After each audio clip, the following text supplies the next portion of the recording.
वंदे मातरम से हमने याद किया भारत माता को। सुजलाम सुफलाम मलयज शीतलाम मातरम वंदे मातरम, यानी भारत माता का नमन। हमने भी इस धरती को मातृ स्वरूपा माना है। हमने पूजा भी है तो ज्ञान की अधिष्ठात्री मां सरस्वती को माना, समृद्धि की देवी, लक्ष्मी की देवी, धन की देवी लक्ष्मी को माना, उनको पूजा। शक्ति की देवी के रूप में हमने दुर्गा मां काली को आराध्या। और जब ये कहा कि हम किस देश के वासी हैं, तब भी ये कहा कि हम उस देश के वासी हैं जिस देश में गंगा है। गंगा को भी मां माना है। एक हमारी संस्कृति रही है, सभ्यता रही है, एक दर्शन रहा है। और जो अभी संचालिका महोदय ने कहा था, यत् नारस्तु पूज्यन्ते नम्यन्ते तत्र देवता, इतना ऊंचा स्थान जिस संस्कृति में है नारी शक्ति का, तो क्या कारण रहा कि आज इस सम्मेलन का आयोजन करना पड़ा। तो यदि हम इतिहास में झांकें तो जहां इतनी ऊंचाइयों तक महिला का स्थान था, पूजनी थी, वंदनी थी, अभिनंदनी थी, वो गिरावट कब आई? जब मुगलों का शासन आया, जब मुगल इस देश में आए, जिनकी संस्कृति में महिला का कोई स्थान नहीं। द्वयम त्रियम चतुर्थम क्या स्थान बताए उस श्रेणी पे? 3 तलाक के नाम पर जो कुछ चाहे जब त्याग दिया जाता था, ऐसे संस्कृति के लोग आए, तब गिरावट शुरू हुई। और वो गिरावट जब अंग्रेज आए तो बदस्तूर जारी रही। उन्होंने हमारे अतीत, गौरवशाली अतीत को, उस शानदार अतीत को पुनर्जीवित करने का प्रयास नहीं किया। फिर काले अंग्रेज के रूप में कांग्रेस के लोग आए, उन्होंने भी कोई ऐसी योजना नहीं दी, कोई ऐसी नीति नहीं बनाई कि हम अपने उस गौरवशाली अतीत को हासिल करते, जो कभी महारानी लक्ष्मीबाई ने, दुर्गावती ने, अहिल्याबाई होलकर ने, इन्होंने स्थापित किया था इस देश के अंदर। और उनके इस कृतित्व को देखकर ही जयशंकर प्रसाद जी को लिखना पड़ा था, जो अभी इन्होंने कहा कि नारी तुम केवल एक श्रद्धा हो, विश्वास रजत कर पत्तल में पीयूष स्रोत बहा करो जीवन के सुंदर समतल। कहां गया वो सब हमारा गौरवशाली अतीत जो नारी के प्रति इतना सम्मान रखता था? क्योंकि सत्ता गलत हाथों में आती चली गई। 900 साल लगातार। फिर मोदी जी आए, योगी जी आए, नीतियां ऐसी बनने लगी, कार्यक्रम ऐसे बनने लगे, योजनाएं ऐसे बनने लगी, जिससे समाज में नारी का स्थान ऊपर उठता चला गया। हम अपने गौरवशाली अतीत की ओर फिर बढ़ने लगे। पहले वो लोग थे जो लोग कहते थे कि महिलाओं को ज्यादा सम्मान मिला, ज्यादा प्रतिनिधित्व मिला तो परकटी महिलाएं आ जाएंगी हाउस में। ये मानसिकता, कैसी मानसिकता के लोग थे? ये उनमें से एक उनके नेता जब ये कहते हो कि बलात्कारियों जब सजा हो रही थी, अरे भाई इस उम्र में तो ऐसे लोग ऐसी गलतियां हो जाती। तो इस मानसिकता के लोगों से कोई उम्मीद करता कि कोई क्रांतिकारी परिवर्तन लाएंगे, ये बेईमानी हो। जब भारतीय जनता पार्टी, जो भारतीय संस्कृति के मूल आधार पर स्थापित हुई थी, अधिष्ठापित हुई थी, उसके चुने हुए प्रतिनिधि मोदी जी और योगी जी आए तो परिवर्तन की शुरुआत हुई और एक नई दिशा मिली। उन ऊंचाइयों को जो कभी हमारा अतीत था, गौरवशाली अतीत था, शानदार था यही अतीत, वर्तमान को संवारते हुए भविष्य को निखारने की प्रक्रिया चल पड़ी, उसमें अवरोध आ गया। ये सिर्फ बातें नहीं बता रहा, मैं उदाहरण देके आपको बताना चाहूंगा कि किस तरह महिलाओं के सम्मान के लिए, उनके स्वाभिमान के लिए, उनकी सुरक्षा के लिए, उनको स्वावलंबी बनाने के लिए, उनके सुरक्षित भविष्य के लिए, उनके स्वास्थ्य के लिए क्या क्या योजनाएं दी, कुछ उदाहरण से बताऊंगा। सब गिराते गिराते तो शाम हो जाएगी, लेकिन इसलिए बताना जरूरी है कि आप सब लोग बैठे हैं। हम जानते हैं कि जनता की याददाश्त बड़ी कमजोर होती है। खेलो इंडिया, इसमें महिलाओं की भागीदारी बढ़ी और आज हिंदुस्तान में हरियाणा, उत्तर प्रदेश, राजस्थान और अन्य प्रदेशों की महिलाएं जो पहले पुरुष नहीं ला पाते थे गोल्ड मेडल, अब महिलाएं आगे होके लाती हैं। मैं आगरा से आता हूं। आगरा में हमारी कॉलोनी की एक बच्ची दीप्ति आज विश्व में 6ठे नंबर की क्रिकेटर बन गई। दीप्ति तो इसीलिए कि खेलो इंडिया करके जब उन्होंने महिलाओं को प्रोत्साहन दिया तो अवसर मिला। जिन महिलाओं ने अपने आप को रानी लक्ष्मीबाई के रूप में, दुर्गावती के रूप में, प्रभावती के रूप में सिद्ध किया, अब अवसर मिला तो दीप्ति शर्मा के रूप में सिद्ध किया है। लेकिन अवसर क्यों नहीं दिया गया? ऑपरेशन सिंदूर हुआ इसको इसलिए। यानी देखिए कैसी विडंबना, कैसा हृदय विदारक दृश्य रहा होगा कि पति को पत्नी के सामने ये पूछकर कि तुम हिंदू हो, गिरा लिया गया, गोली मार दी गई और वो किन कर्तव्य मूर्तियों की देखती रह गई, आंसू सूख गए, ये स्थिति हुई। इस शहर का भी एक बच्ची, मैं उसके घर गया था, किसने बदल गई? वो सरकार भी थी इस देश में।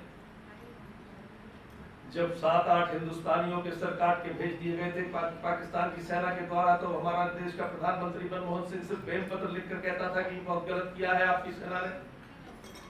और आज का प्रधानमंत्री है, घुसकर मारता है, आतंकवादी छीनता है, मैं भी क्यों निकल गया, मेरे सब प्रभावी कर गए। ये आपके सिंदूर की रक्षा के लिए यदि कोई आगे आया तो भारतीय जनता पार्टी का एक सिपाही जो आज मोदी है वो आ गया है। तो ये किसने सम्मान की सुरक्षा की? अभी वरुण जी बता रही थी कि हमारा नेता योगी कहता है कि इस चौराहे पे छोड़ोगे, अगले चौराहे पे यमराज इंतजार कर रहा होगा। भूल गए लोग ऑपरेशन मजनू के आगे। एक और मैं आगरे का उदाहरण बताऊंगा। जगदीशपुरा एक क्षेत्र है हमारे यहाँ, हमारे वीसी भी रहे आगरा के, पाठक जी जानते होंगे। वहां पर एक इसी टाइप का मन चला था। किसी बच्ची से अपनी मंचलाहट को चलाना चाहता होगा, बच्ची उसको अस्वीकार करती थी, उसने गिरा गिरा के मारा उसको लातों से, घूसों से। वो वीडियो में लखनऊ में था, मेरे पास आया, मैंने योगी जी को दिखाया, मैंने देखिए क्या। बहुत गंभीर हो गए तुरंत, और अगले दिन उसके दोनों पैरों पे गोलियां लगी मिली और उनका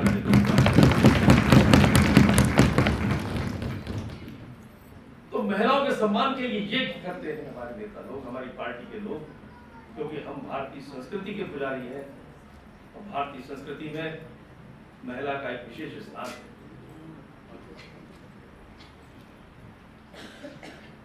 ऑपरेशन मजनू के बारे में बताया, रानी लक्ष्मीबाई सम्मान निधि, इसको इंट्रोड्यूस किया।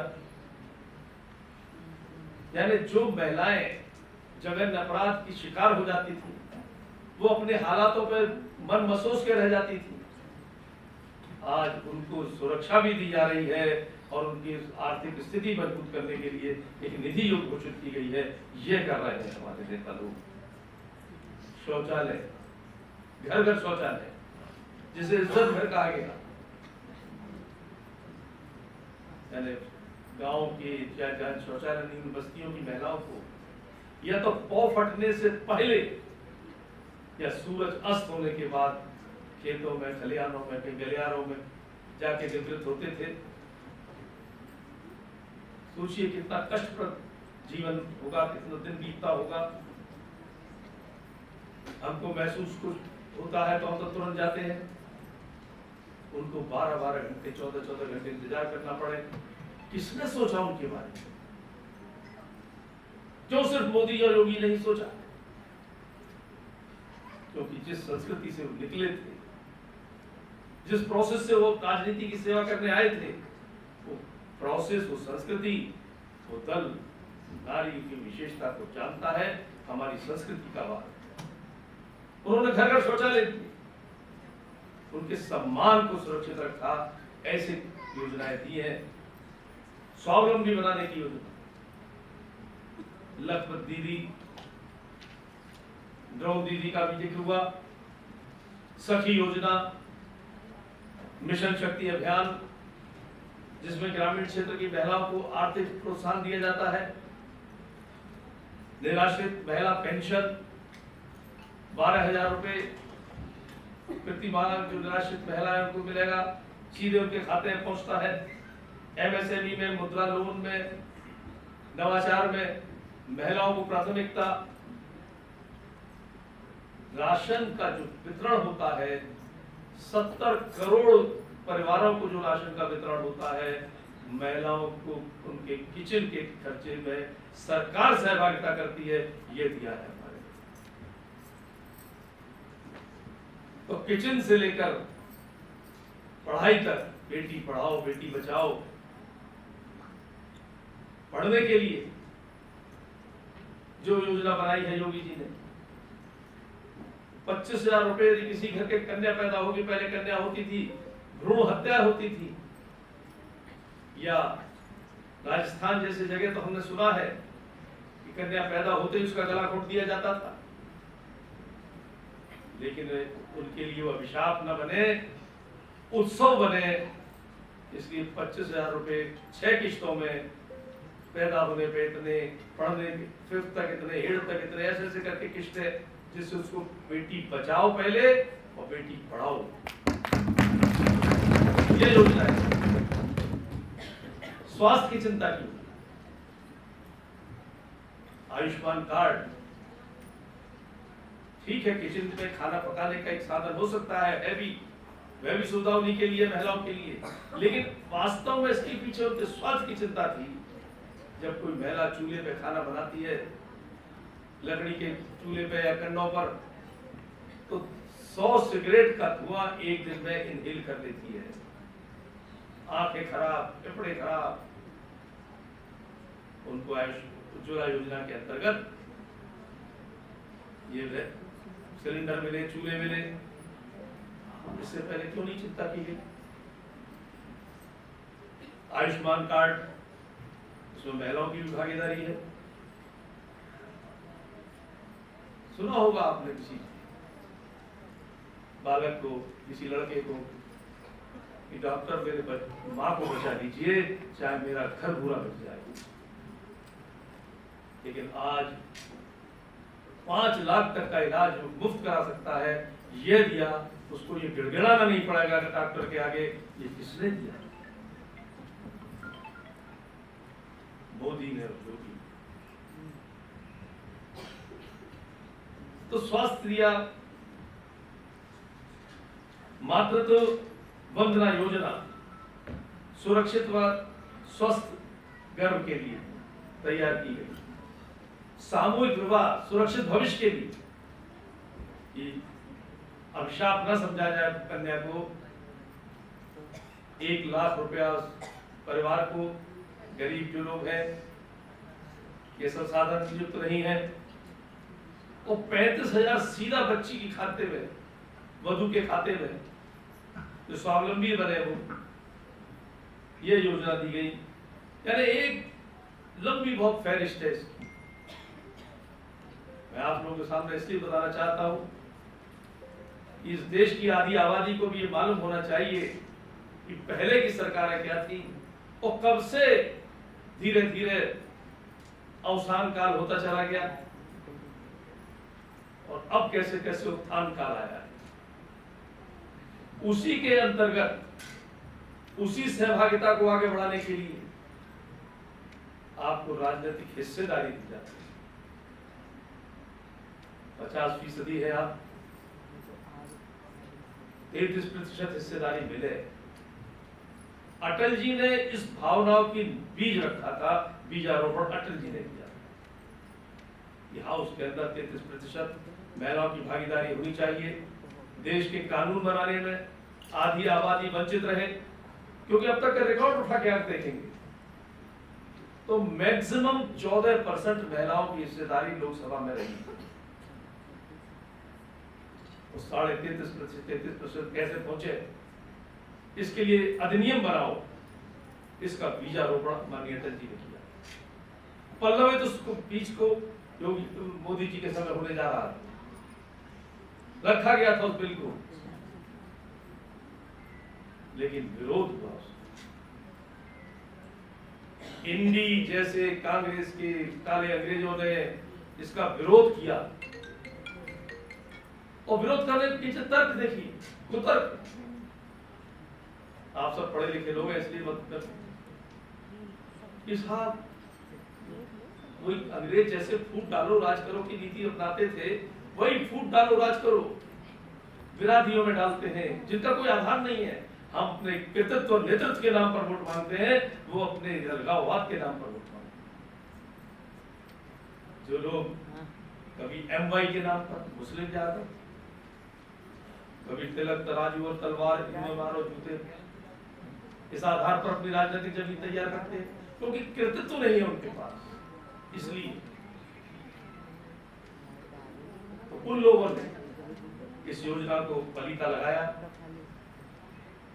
इस हिस्सेदारी को ठुकराया और उस दिन सदन में इस बिल को गिरा दिया।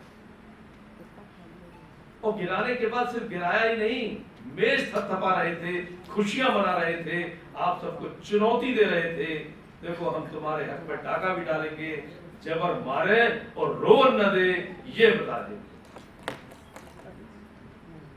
तो चुनौती है आप सब। तो तर्क दे रहे थे कि दक्षिण की सीटें कम हो जाएंगी, उत्तर भारत की बढ़ जाएंगी। ऐसा अजीब तर्क था। हर जगह देवोड़ी की 1.5 गुना बढ़ाई जा रही। जैसे उत्तर प्रदेश में 80 सीटें हैं तो 120 हो रही। इसी तरह अगर तमिलनाडु में 39 है तो उनकी 60 हो रही। तो कहां अनुपात बदल रहा था? ये तो आपका कांग्रेस का दिया हुआ है, राहुल गांधी के पिताजी और माताजी से पहले का दिया हुआ है ना। जब 543 सीटें थी उसमें 39 तमिलनाडु की और 80 उत्तर प्रदेश की। उस समय भी वही रेशो था और आज भी वही रेशो हो रहा है जब 580 हो। फिर इस बिल के माध्यम से छीन किसका रहे थे? किसी को दे रहे थे ना। अब किसी को दे रहे हैं तो उनके पेट में दर्द हो रहा है। अरे 543 से 850 हो रही है, 307 सीट बढ़ रही है और 280 उनमें से रिजर्व की जा रही है महिलाओं के लिए। तो छीन किसको रहे हैं? तो आप उनको दे रहे हैं जो इस देश की आधी आबादी सब बढ़ा क्यों रहे सीट, इस पर तर्क दे रहे। यानी जब उन पर कोई तर्क नहीं था तो कुतर्क कर रहे कि बढ़ा क्यों रहे सीट। बढ़ा इसलिए रहे हैं कि लोकतंत्र में सदन में आबादी के हिसाब से रिप्रेजेंटेशन होता है। जब 1973 में ये परिसीमन हुआ था, सीटें बड़ी थी, तब इस देश की जनसंख्या 59 करोड़ 61 करोड़। आज देश की जनसंख्या 140 करोड़। इसलिए बढ़ गई। तो एक कुतर्क उनका था कि बढ़ क्यों नहीं। यह कुतर्क था कि सब भारत, दक्षिण भारत विभाजन, तो ये एक चुनौती है आप सबके सामने। आप सब लोग पढ़े लिखे लोग बैठे हैं, पढ़े लिखे बुद्धिजीवी लोगों की ज्यादा जिम्मेदारी होती है कि समाज को जागरूक करें। अंतिम पायदान पर बैठे व्यक्ति तक कोई बताने पहुंचे, चाहे वो अभी मैं देख रहा था इस पर श्रृंखला, महिला श्रृंखला बनी, गोष्ठियां हुई होंगी, पद यात्राएं होंगी, इस तरह के सम्मेलन होंगे, गली गली गांव गांव जागृत करना पड़ेगा। जिन्होंने आपको चुनौती दी है उनको अब आप चुनौती दे दीजिए कि अब तुम सत्ता में रहने लायक नहीं हो। अगर हम तो नहीं समझोगे सत्ता नहीं, ये 50% आधी आबादी को अगर प्रतिनिधित्व नहीं दोगे तो सत्ता नहीं कर पाओगे। तो परसेप्शन बिगाड़ते हैं जनता का, ठग है, राजनीतिक ठग है। अभी पिछले दिनों 24 के चुनाव में आपने देखा होगा, वो किताबियां लेके घूम रहे थे, मोदी जी त्योहार आएंगे संविधान बदल, और वो इस बात को कह रहे थे जिनके माँ बाप ने तो संविधान कई बार बदला, इमरजेंसी लागू करके लोकतंत्र की गला घोटा था, वो ऐसी बात कर रहे थे ये संविधान बदल जाएगा, मोदी जी त्योहार आएंगे आरक्षण समाप्त हो जाएगा। मोदी जी त्योहार आ गए, आए नहीं आए, आ गए, संविधान बदला क्या, आरक्षण समाप्त हुआ क्या? बल्कि एक आरक्षण इस देश की नारी शक्ति को और दे जा रहे थे जिसको लोगों ने कहा। इन दोगले चेहरों को पहचानना होगा जनता, और आपको जनवाना होगा नीचे तक, गली गली पूछे पूछे गोष्ठियां करके, मोहल्ले में जाकर बातचीत करके, जो सेलिब्रिटीज महिला होती है उनके पास जाकर उनकी क्लिप लीजिए, उनकी राय मशवरे, विषय बताइए, उनकी क्लिपिंग लीजिए 1.5 मिनट 2 मिनट की, और उसको प्रसारित करिए अपने अपने सोशल मीडिया से कि हम आज पद्म विभूषण प्राप्त, पद्म पुरस्कार प्राप्त इनसे मिले हैं, हम इनसे मिले हैं। आपके यही उन्नाव में एक तुलका रानी जी है, जो उत्तर प्रदेश की वो पहली महिला है जो एवरेस्ट पे चढ़ी। यह सेलिब्रिटी है, उसने अपने नारीत्व का प्रदर्शन किया कि नारी भी वहां पर एवरेस्ट पे जाके झंडा फहरा सकती है। उनका क्लिप ले सकते हैं। ऐसे कई महिलाएं हैं जिन्होंने कोई अच्छी जज होंगी, कोई अच्छे औहदे पे होंगे, कुछ उपलब्धियां होंगी, उसको प्रसारित करें जिससे आम जनता को मालूम पड़े कि क्या हो रहा है।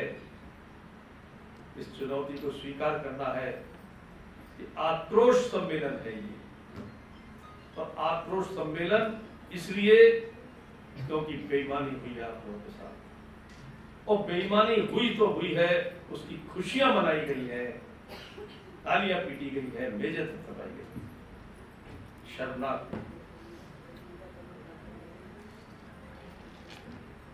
अब ये नहीं कहा जाएगा बोला तेरी यही कहानी कि आंखों में है पानी, ये नहीं कहा जाएगा। आप बता दीजिए हम भारत की नारी है, भूल नहीं तैयारी है, बता दीजिए।